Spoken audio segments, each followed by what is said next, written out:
Alright guys, I figured I'd show you up. You just have to excuse my voice. I'm been really sick here lately. Excuse me. I'll show you what I have been doing with the blocks. I actually drilled out some more and run them across the sander, belt sander. Look pretty good. This is one I was experimenting with a little bit of different bits. This is one I did with a Forster bit. I have to say that's the way to go, because if you look, this is the same size. Did that one in 1/2 inch rifle for the 308, 243, 270, 30-06. As you can see, the grain of the wood runs this way. I should have cut my blocks this way, but this was one I just used a regular wood bit, and everywhere on this line and this line right here, you can see the bit wanted to walk a little bit with me. You can see the holes, they're not real clean, but hey, it was an experiment. This is the way I really like to go, was with the Forster bit. I think it turned out pretty good. I did actually for the Nagant, I planned on doing them, and I know there's probably some split cases in here, because like this one right here, because this is just some steel stuff I just had in my junk bin right there just to show you. 9/16 is what it's supposed to be. I did not have a 9/16 inch Forster bit. I need to get one, so I used a regular 9/16 inch metal bit, or I tried to, and as soon as the first 2 holes I drilled, it just walked all over the place. So I do have to get a Forstner bit and do that.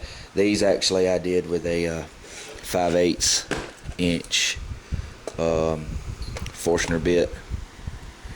Yeah, 5/8, and they're a little wobbly. You know, it'll hold them up, but the problem was the 9/16 wood bit I was using, that they were so snug. I mean, I guess if I sanded them down or run a deburring tool inside there or something, where they won't fall over. But I did do them in 5/8. I got me a couple extra blocks left that I'm going to. Makes a good wind chime, don't it? But anyways, I am going to do another one with the another couple of them, or at least one with a 9/16 inch Forstner bit when I get one. Problem is you know, this Russian ammo, it's got that big rim on it and the case. So, well, if it was not rimmed and it was this diameter all the way down, it would be fine. Well, this will hold it up. You know, it won't let them flip over, no matter how hard you try. You know, even in an earthquake, they're not going to fall over. But I think I could do a little bit better with a 9/16 inch Forstner bit. And if not, I've got 2 of these made up that I'll use for them. And did some in here's the 1/2 inch.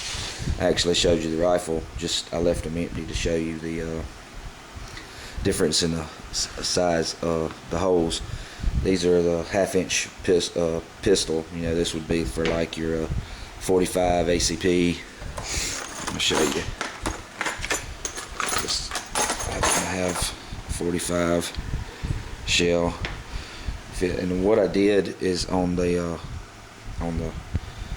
pistol boards, up the pistol blocks, I only drilled them about halfway. The rifle, I went about 1/8 of an inch off the bottom, because what you want, it's not really that big of a deal when you're doing these larger, like the 45, 40, stuff like that. But when you do the 380, you actually get them too short. Like here's one I did 380. I did it in pistol, and I did it in 13/32. It'd be 380 and 9mm. These are actually 380s.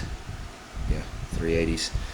And the problem is, if you do them 1/8 of an inch off the bottom like you do the rifles, they'll sit too low in there and you won't be able to get a powder funnel on them. So there's my 1/2 inch rifle for the 30-06. That's one of the calibers I plan on reloading, and it'll work for 308, you know, 270.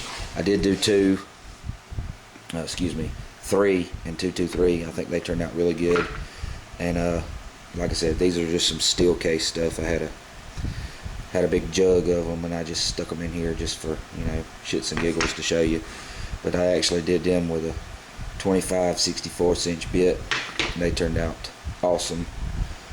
I think those turned out pretty good, and I did do them 1/8 inch off the bottom, so they hold pretty well. So I've got that, and this one, it is a 7/16 I did, and it would be for your 38, 357 Magnum, and 40. These are 40 brass here that I got, and I just threw a couple of 38s specials in there just to show you. I think all in all they turn out pretty good. Here's another one I did, and 9mm. I did it as well in 13/32, same as the 380. And this is just some old steel case and aluminum case junk that was in that big bucket. I just sorted some out just to show you. That's what I did. Oop, dropped one out. See, this is one that I'd actually did with the wood bit. You can see it kind of wanted to break the wood on the inside, because this is almost like balsa wood. It's real cheap pine. It was the top of that old tabletop that I used, and I would if I make some more, I'm gonna make them out of hardwood. But this is just, you know, for scrap, and just to see. But I think they'll work pretty good for the 9mm. And I will put a list in the very bottom of all the different sizes. But I am going to get me a 9/16 inch Forstner bit, because if you see this size, this was actually loaned to me by a friend of mine.